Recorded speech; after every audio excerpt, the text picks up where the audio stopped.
Hi, welcome to Ken's Games Collection and my continuing countdown of my top 20 games of all time. I can't believe I'm doing this. I did my top 10 games of all time. I thought I was done with that. Then I started thinking, what about 20 to 11? Why didn't I count down from then? And I thought, okay, it's really been bugging me, and I thought, let's do it. Let's count down 20 to 11. So this is what it is, 20 to 11. And we're starting off with number 20. And it is one of my favorite games from the late 90s, 1996, in fact. And it is Exhumed. In America, this game was known as Power Slave, released by Lobotomy Software.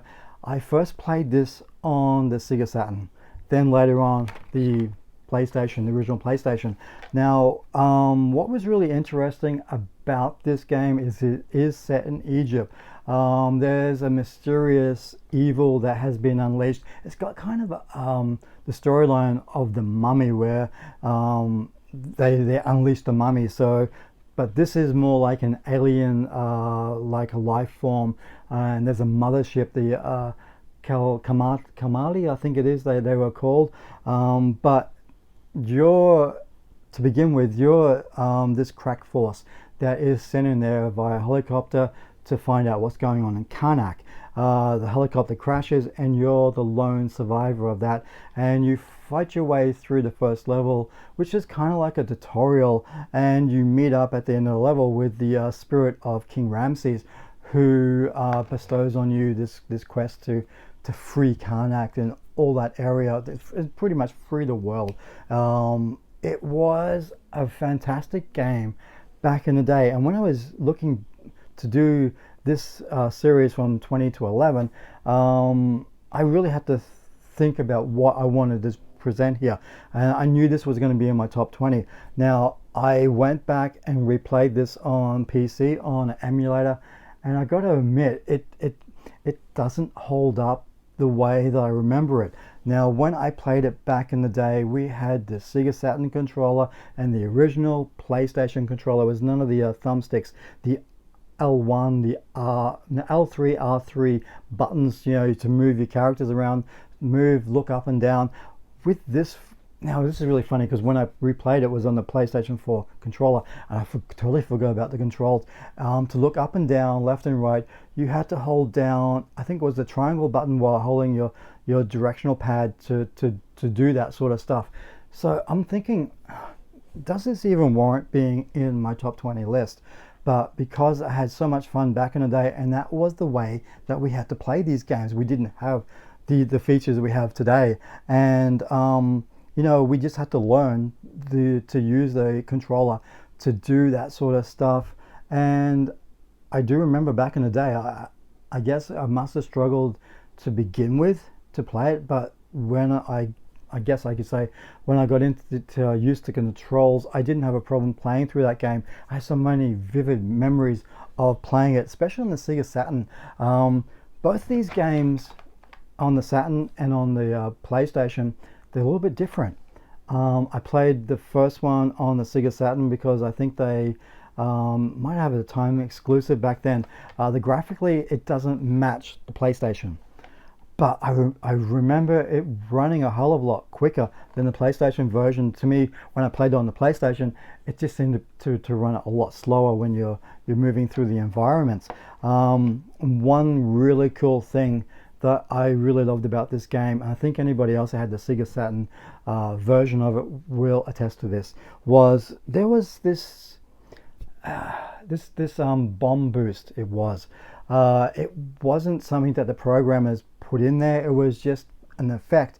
After, if you drop a bomb on the ground and stood there, you would get a bomb boost. You just fly it up so high in the air, you lose some life bar.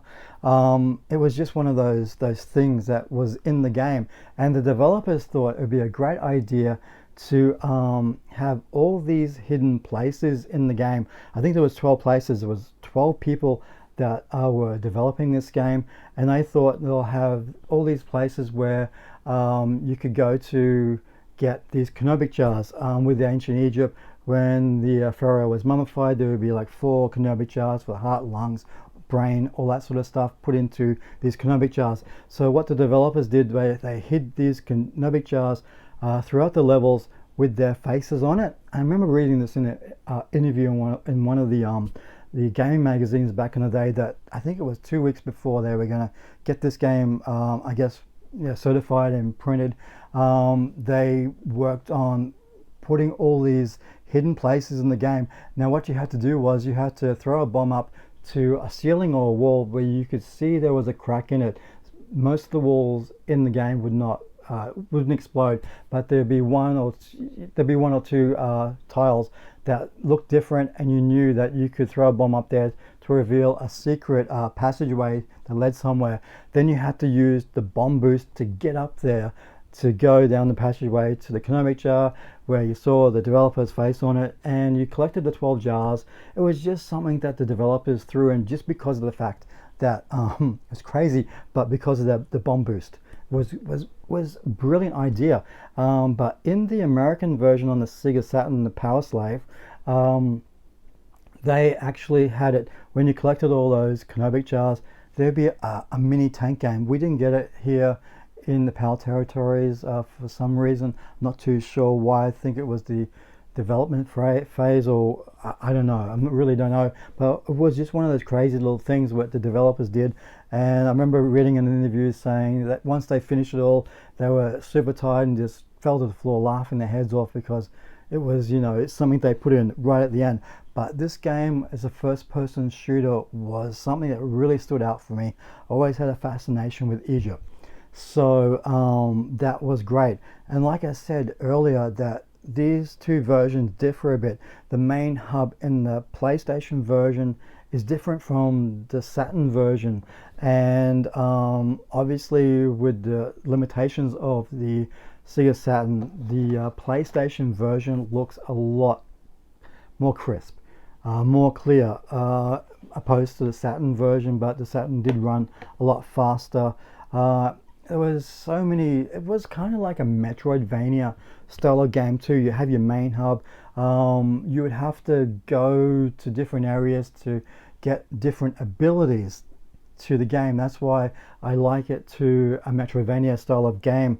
And it's hard to believe after all these years, there is like a remaster finally happening.